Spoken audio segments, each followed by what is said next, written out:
Great Church of Christ, good to see you guys today. Thank you for braving the roads and the elements to get out here, and thanks for tuning in online. For those of you joining us on Facebook, we had a good day yesterday with the teens. We went to our annual ice skating event, and we had a good time. I think you'll be pleased to hear that I fell about 10 less times than the last time, but I also didn't go ice skating yesterday, so. Somebody had to watch the pizza, So we are, I'll click through, we're here in our series called Hear His Voice. And, we're going to be talking about that. We're going to be talking about how we can hear God's voice. And, so personally, I would love to be very wise.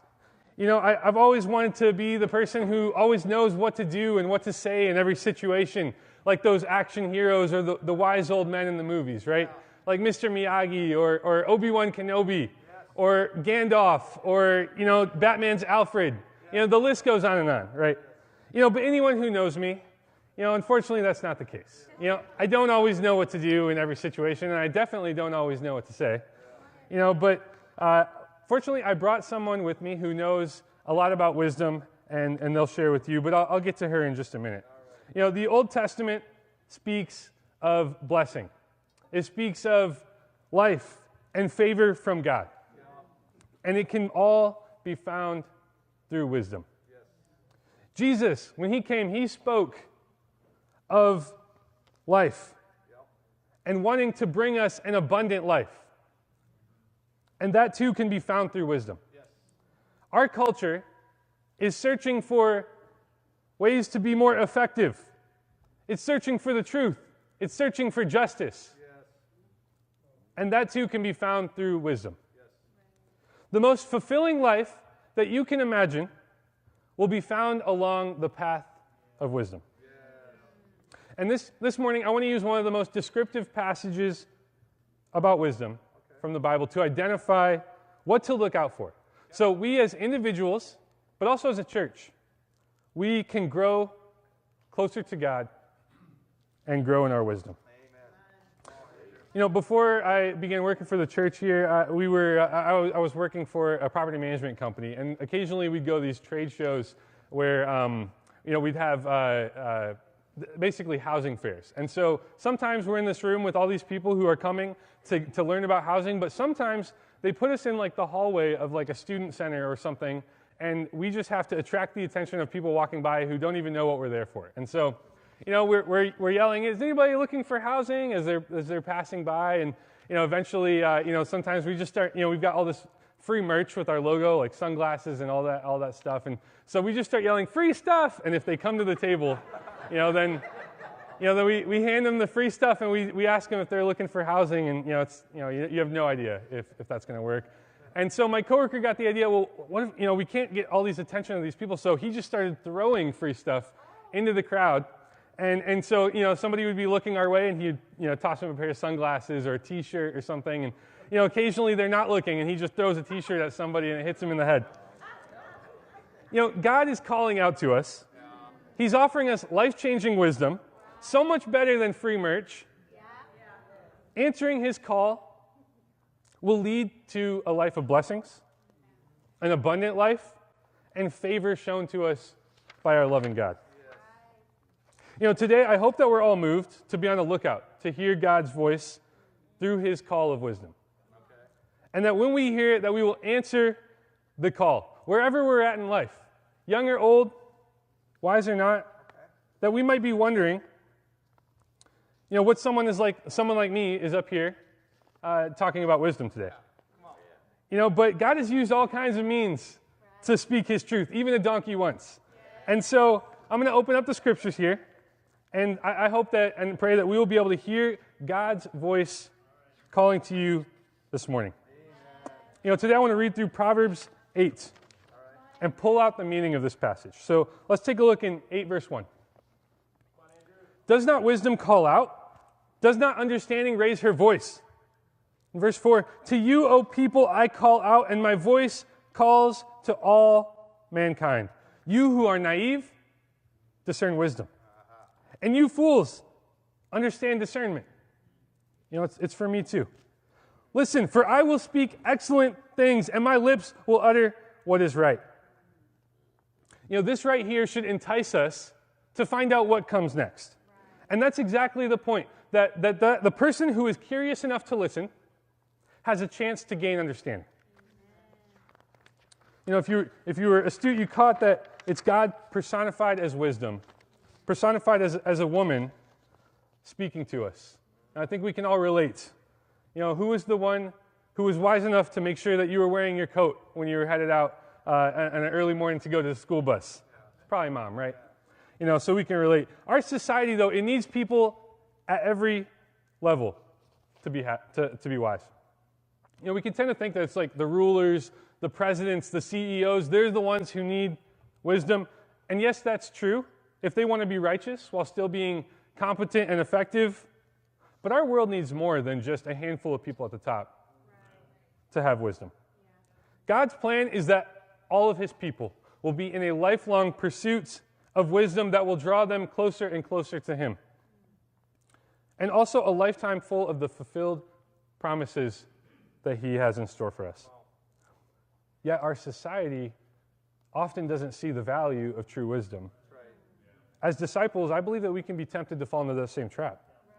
Most of my regrets in life, from the littlest things to the biggest things to the things today, come from a lack of wisdom. I would wager that this is the same for all of us as well.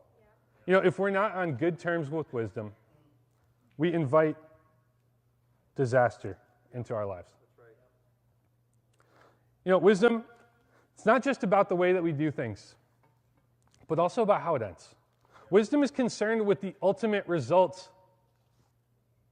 often the eternal result of our choices. And you'll notice that this isn't a definition. Biblical wisdom is not something that can be summed up so easily in a short dictionary definition. In Proverbs 8, 19 of the 36 verses are specifically descriptive of what wisdom is and what the person of wisdom will look when they're how they will look when they're using it. About 2 of the verses attempt to describe the value of wisdom, although arguably the whole passage does that pretty well. 8 verses is God personified as wisdom, calling out to anyone who will listen to pursue him. 6 verses specifically state the rewards of wisdom beyond just describing it. And 1 verse describes what happens to those who miss wisdom, who aren't intentional about it, or otherwise show disdain for wisdom by their life. And so I broke up the sections of this into these 5 sections. The calling, God calling us, the value of wisdom, the depiction of wisdom, where God paints a picture of it, the rewards of a life of wisdom, and the consequences of living without it. We've already discussed God calling us. So let's start with a passage about the comparative value of wisdom. Proverbs 8:10. Receive my instruction rather than silver, and knowledge rather than choice gold. For wisdom is better than rubies, and desirable things cannot be compared to her. It begs this question, do we seek out wisdom as though it's more valuable than anything that we could desire? What could it possibly be about wisdom that gives it such value, besides that God himself is calling us to seek after it, right? So I want to spend some time and look into that, and we're going to look at an assortment of verses from the middle of this chapter here and get a more full picture of what wisdom is. So I've color-coded the different passages according to that chart earlier so we can follow along. In verse 7, wisdom says, "For my mouth speaks truth." The world can sound so convincing, doesn't it? It wants us to ask, is there really only one truth? Is there only one way to be right with God? Isn't there like multiple options, or you can kind of have your own option? God says that he has the truth. That's what it says here. And goes on to say, "My lips hate wickedness, and all the words of my mouth are righteous. There is nothing in them twisted or crooked. You know, what I learned from this is that wisdom is not perverse or sketchy. You won't find a person of wisdom doing something that shouldn't be done. Or doing something, you won't find wisdom doing something that can't be talked about in polite company. Sure. Wisdom is right, especially in the way it is righteous. In verse 9, all of them are clear to the discerning and upright to those find knowledge, talking about the ways of wisdom.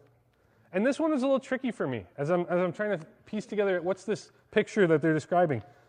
What I see is that it seems to me that wisdom can be discerned by someone who is knowledgeable about it. But what I believe about this is that real wisdom will not be convoluted or obscure. It won't be too difficult to understand for someone who, you know, is a little bit versed in the ways of this. But it will even take wisdom to discern. Maybe even somebody else helping us out. In verse 12, as we continue on painting this picture, it says, I, wisdom, have dwelt with prudence, and I find knowledge and discretion. You know, the writer of this passage is clearly using this poetic style to describe and personify what wisdom is. And saying this, what they're saying is prudence. They're associated with these things. Caution, moderation, restraint. You know, many things in life are going to require these qualities. Discretion, maturity, responsibility, tact. You know, dealing with sensitive situations wisely takes a lot of this. You know, in verse 13, it says, the fear of the Lord is to hate evil. I hate arrogant pride and the evil way and perverse utterances. You know, right here in the middle of this passage, it almost seems like they shift what they're talking about. It's like from wisdom now to the fear of the Lord. But that's not the case, and here's why. The fear of the Lord is getting to know the depth and power of God and making sure that we're on the right side of that. And true wisdom comes from knowing God and knowing His ways, or getting to know them. Wisdom is opposed to pride because wisdom is curious. You know, Mark has said it before earlier this month. If you're prideful, you won't be curious about what you don't know. You won't be curious about God. Wisdom is strongly opposed to evil. You know, wisdom stands against evil because wisdom is concerned, as we said, with the long-term effects of our choices. That's right. And doing something that puts you at odds with God is never wise. Yep. If you think back to Leviticus when the sons of Aaron, you know, the rules were all laid out and they did something that should not be done, they were putting themselves at odds with God. They paid the price for it. Wisdom stands against evil because wisdom is concerned with the long-term effects of our choices. You know, the passage continues, and it's describing a lot more things that we won't have time for today. You know, that leaders and rulers, they need wisdom to be effective and just. And then it goes on talking about how wisdom was with God in and through the creation. You know, but for the sake of time, I'll leave that for you guys to read over later this week. In verse 30, we pick up and it says, there I was beside him as a master craftsman. And I was his delight day by day, rejoicing before him at all times, rejoicing in the habitable part of his earth, and delighting in its people. After 9 verses about creation, the section ends at the pinnacle of God's creation. The people that God loved so much that he was willing to come to earth as one of us and die for our sins, showing us all kinds of love. You know, we learned something very important about wisdom here, is that wisdom delights in God's creation. You know, I take this to mean that if I'm wise, that I value all people. You know, I respect human life and dignity, even if I don't agree with their decisions or their views or their lifestyle. You know, when my thoughts start to lead me outside of this scope, I'm no longer using wisdom. Wisdom loves God's creation, especially the creatures that God made to bear his image. God is pleased with wisdom.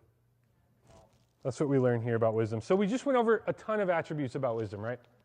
And I hope you remember all of it because it'll be on the test that the ushers are going to hand out after service. So, you know, we talked a lot about wisdom today, But I want to give you guys something real and tangible that you can start applying, and as a church that we can apply as we're making decisions, making our plans, all the different areas of our life. At the housing fairs, we could call out to the people all we wanted. We could even throw shirts at their head. Things with our logos on it. But until someone walked up to the table and started asking questions about housing, they were no closer to signing a lease with us. Once we hear God's call and we decide we want to answer it, we too need to know what to look for if we're going to identify wisdom in our lives. So what I did was I broke down into 3 attributes that I felt summed up as best I could. It's definitely not conclusive and everything, but wisdom is plain truth. Right, especially in the sense that it's righteous, and loving. If you're looking to see if a decision or a choice is wise, running it past these filters will help. And if it doesn't pass this test, it probably isn't wise. It's probably not wisdom. Now, there's a reason that the Bible dedicates so many books and chapters of the Bible to the topic of wisdom. Despite what dictionary.com says, true wisdom cannot be defined in just a few short sentences. Right. Wisdom is a lifelong journey. Yes. God defines wisdom. That's right. Wisdom does not change. Now, how we apply it might change in different situations, but God is the source of wisdom, and the fear of Him is the beginning of it all. Yeah. If you want what wisdom offers, we need to be right with God. And so we come to this question this morning. When there's all these choices about what wisdom could be, what we're being told, maybe what we're reading here,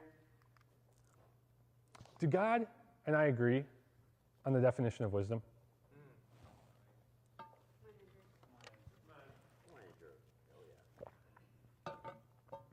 Despite what we say, we show the answer by our life. When we make a choice, does it fit within the principles of wisdom? Now, before we part today, I've got 2 more short yet very important passages from chapter 8 to share with you. The rewards of wisdom and the consequences of living without it.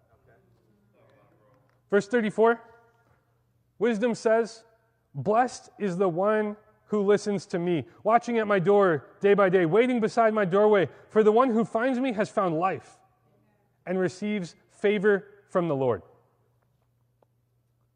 Living a life like this, does it really lead to blessings and an abundant life and favor from God just because I'm wise or more knowledgeable about life? Wisdom leads to these things because wisdom leads to a life full of these things. That does not mean that life is going to be easy. Sometimes the wise decision leads to hardship, just as, more often so, unwise decisions lead to hardship. Because this world is so dark and broken. Occasionally, that will happen, but wisdom is concerned with the ultimate result of our choices.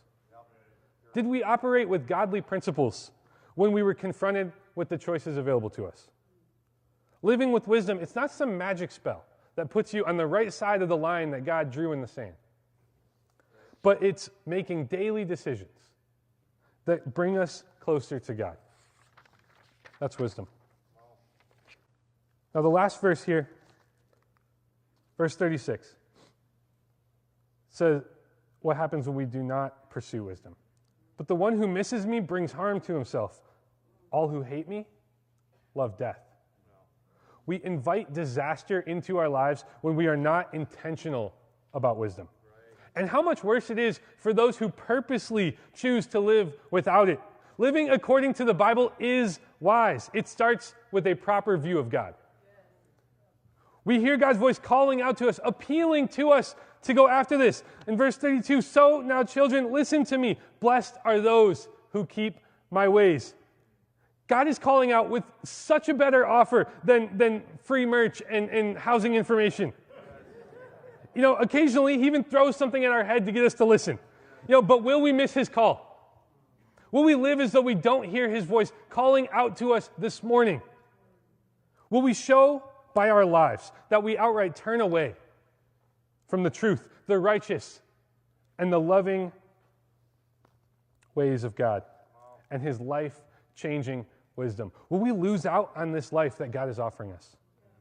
Or will we answer his call? Will we pursue wisdom and receive the blessings, the abundant life, and accept the gift of that favor from God that he so graciously offers us? Church, the choice is ours.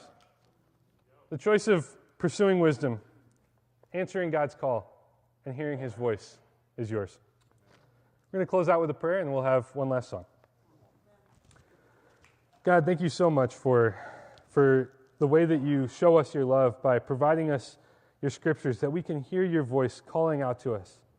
God, I pray that we will hear, that we will not only hear but listen, that we will listen to your call to pursue you, to pursue wisdom, to pursue the fear of you, so that we can make choices to be right with you. God, I pray that we will respond to the call, that we will pursue wisdom, and that you will bless us as you promise, with abundant life, blessings and even comfort through the hardships that we may face, but that the ultimate results of our choices will be an eternity with you. We love you, God, and in Jesus' name I pray. Amen.